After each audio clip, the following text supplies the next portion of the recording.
molto seriamente, nel senso che è stato divertente anche. 23 এবং 24 November Veneto বিভাগের নির্বাচন, এই নির্বাচনকে কেন্দ্র করে জমে উঠেছে নির্বাচনী প্রচারণা। তারই অংশ হিসেবে আজকে ত্রেভেজো শহরে প্রবাসী বাংলাদেশিদের সাথে ইতালির রাজনৈতিক দলের নেতৃবৃন্দর যারা প্রার্থী হচ্ছেন তাদের জনসংযোগ চলছে, তারা কথা বলছেন বিভিন্ন বিষয় নিয়ে। এসব বিষয় নিয়ে আসলে আমরা আজকে কথা বলবো যে প্রবাসী বাংলাদেশিদের কি কি দাবি দেওয়া ছিল, নির্বাচনে তারা জয়ী হলে কি দাবি পূরণ করবে প্রবাসী বাংলাদেশিদের, শুনি আজকে তাদের কথা।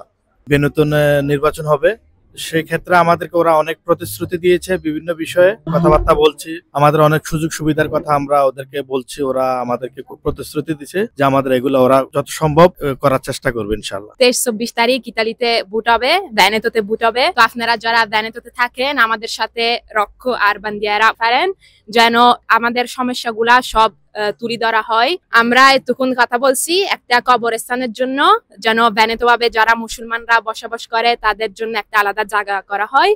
স্কুলের ব্যাপারে যেন আমাদের বাচ্চারা ভালোভাবে বড় হইতে পারে। হাসপাতালের উপরে তার মানে যেন সবার একটা ডাক্তার থাকে আর অনেক মাস অপেক্ষা না করতে হয় একটা ভিজিটের জন্য। এগুলো হচ্ছে মেইন আদা যেগুলোর উপর কথা বলা হয়েছে। আর যদি আমরা সবাই বুদ্ধি ওদেরকে একটা চেঞ্জ করা হতে পারে। We are in Italy, we are in Treviso, and Treviso and Veneto are deeply grateful to Bengali people for what we are bringing to our community. Vitality, hard workers, so thank you very much. বিভিন্ন প্রতিশ্রুতি তারা দিচ্ছেন এবং প্রবাসী বাংলাদেশি যারা রয়েছেন তাদের যে চাওয়া, যেমন কবরস্থান, ডাক্তারি সমস্যা এবং হাসপাতালের সমস্যা সহ বিভিন্ন সমস্যার বিষয় নিয়ে তাদের সাথে কথা বলেছেন। তারা প্রতিশ্রুতি দিয়েছেন তারা নির্বাচিত হলে প্রবাসী বাংলাদেশিদের বেশ কয়েকটি দাবি দাওয়া নিয়ে তারা কাজ করবেন এবং প্রবাসী বাংলাদেশিরাও আশা করেন যে তাদের এই দাবি দাওয়াগুলো পূরণ হবে তাদের নির্বাচনের জয়ের মাধ্যমে।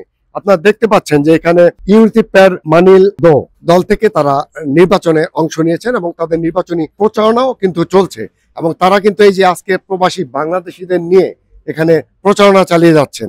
নির্বাচিত হয়ে প্রবাসী বাংলাদেশিদের সমস্যার সমাধান করবে এটাই প্রত্যাশা করে ত্রেভেজো প্রবাসী বাংলাদেশিরা।